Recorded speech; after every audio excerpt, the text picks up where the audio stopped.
AMC દ્વારા એક નિર્ણય લેવાયો છે જેનાથી વિવાદ ઊભો થયો છે, જે મુદ્દે કોંગ્રેસના નેતા મેદાને આવ્યા છે. તેઓનું કહેવું છે કે એએમસી દ્વારા લેવાયેલો આ નિર્ણય નિવૃત્ત સેના કર્મીઓ માટે અપમાનજનક છે. શું છે સમગ્ર મામલો, વિગતે વાત કરીએ આ રિપોર્ટમાં. નમસ્કાર, સ્વમાનમાં તમારું સ્વાગત છે. હું ચિરાગ વર્ષાબેન. એએમસીની સ્ટેન્ડિંગ કમિટીમાં એક નિર્ણય લેવાયો છે જેને લઈને વિવાદ ઊભો થયો છે. તે નિર્ણયમાં એવું નક્કી કરાયું છે કે નિવૃત્ત સેના કર્મીઓને ઢોર પકડવાની કામગીરી સોંપવામાં આવશે.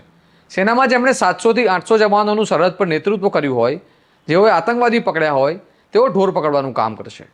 આ મુદ્દે કોંગ્રેસના નેતા પાર્થિવરાજે વિરોધ નોંધાવ્યો છે. સાંભળો તેઓએ શું કહ્યું.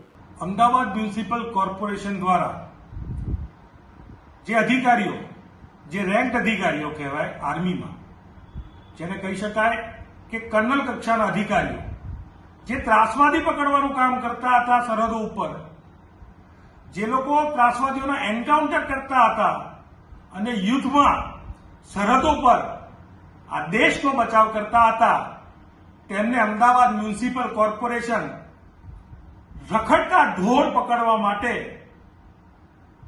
અમદાવાદ મ્યુનિસિપલ કોર્પોરેશનના પોતાના સ્ટેન્ડિંગ કમિટીમાં ઠરાવ થાય. આ દુઃખદ બાબત છે. 800 થી 900 જવાનો યુદ્ધમાં હોય ત્યારે એનું નેતૃત્વ કરવાનું કામ, જેને કહી શકાય કે કર્નલ કક્ષાના અધિકારી કરતા હોય, એક કર્નલ કક્ષાના અધિકારી એન્ફોર્સમેન્ટ ઓફિસર તરીકે ઢોર ત્રાસ અંકુશ નિવારણ શાખા, ઢોર ત્રાસ અંકુશ નિવારણ શાખામાં, એટલે કે રખડતા ઢોરને પકડવાની જે શાખા છે તેના એન્ફોર્સમેન્ટ અધિકારી તરીકે નિમણૂક કરવામાં આવે છે. મને એવું લાગે છે કે જે આર્મીના અધિકારીઓ ઉપર આપણને ગૌરવ હોય, આર્મીના જવાનો ઉપર ગૌરવ હોય, તેને આ પ્રકારનું કામ સોંપવું કેટલા અંશે યોગ્ય? તમારે તો આ અધિકારીઓનો ઉપયોગ આ ગુજરાત અને અમદાવાદ જેવા શહેરમાં, જેને કહી શકાય કે ભાઈ સીસીટીવી કેમેરાનું ટેકનિકાલિટી ચેક કરી સરખા કામ કરે છે કે નહીં. ગુજરાત રાજ્યમાં જે ગુનાખોરી વધી છે એને ડામવા માટે સિક્યોરિટીના પર્પઝથી શું કરવું જોઈએ તેના માટે આ અધિકારીઓનો ઉપયોગ કરવો જોઈએ. આ અધિકારીઓને ટોપ લેવલની પોસ્ટ ઉપર તમારે નિમણૂક કરવી જોઈએ.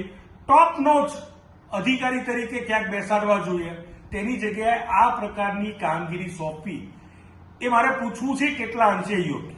ગુજરાતની જનતા જણાવે, અમદાવાદ શહેરની જનતા જણાવે, આર્મીના જવાનો અને અધિકારીઓને મારે પૂછવું છે કે શું આ પ્રકારની, જેને કહી શકાય કે રખડતા ઢોર પકડવાની શાખામાં એન્ફોર્સમેન્ટ ઓફિસર તરીકે કર્નલ રેન્કના અધિકારીની નિમણૂક શું યોગ્ય કહેવાય ખરું? શું એ હોદ્દાને સન્માન આપ્યું હોય એ પ્રમાણેનું કહેવાય ખરું?